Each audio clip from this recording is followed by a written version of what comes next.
Avui en el reportatge ens fixem en una de les primeres llars d'infants de Badalona perquè està d'aniversari. L'escola bressol Balonsadero de Canyadó fa 40 anys que manté el mateix esperit innovador amb el qual van començar. En l'actualitat està en mans de la segona generació del matrimoni que la va fundar l'any 1975 i el futur asseguren està garantit. En les 4 dècades han passat per les instal·lacions de Balonsadero 1.300 infants.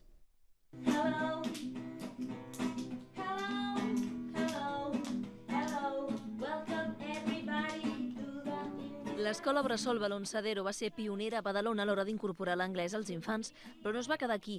Amb el seu esperit de millora constant, treballa en la creació audiovisual, una activitat que els permet treballar diferents llenguatges fent petites obres com aquesta.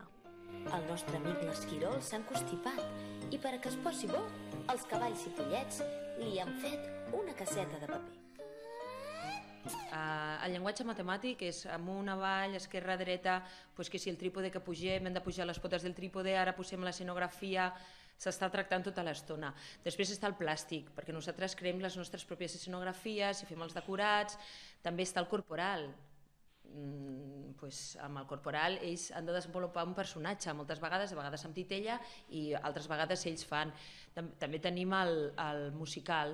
El musical, doncs, cada vídeo té la seva banda sonora. La Cri és una de les 3 responsables de Balonsadero, una escola bressol que va fundar els seus pares, prenent com a models escoles industrials com ara la de la fàbrica Olivetti o la Nestlé.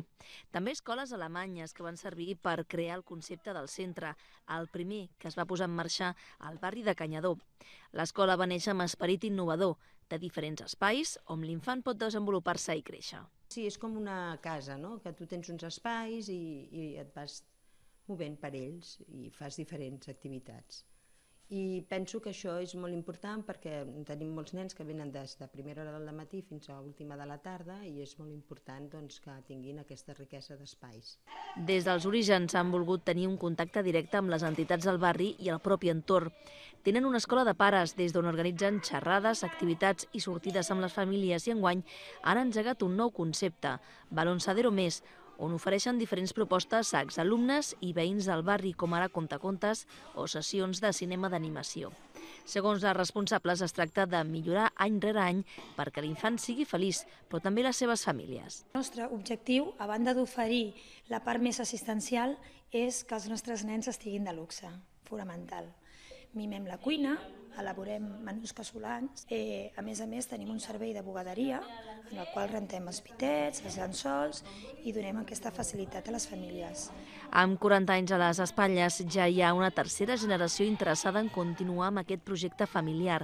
El seu secret és mantenir la il·lusió per innovar i fer que els pares i les mares gaudeixin de l'etapa educativa més primerenca dels seus fills. És una escola bressol que és petita i justament funciona així perquè és molt familiar. Que de vegades amb una generació o 2 no dona temps com a acabar un projecte. Però aquest projecte d'alguna manera té com la seva essència i el seu esperit i està viu. És només que tinguem la saviesa de saber donar a aquest projecte el que necessita, alimentar-lo amb tot el que necessita perquè continuï lluint com llueix Balonsadero. Doncs amb aquest reportatge acabem com sempre. Gràcies per la seva confiança i tornem el proper dissabte. Adéu-siau.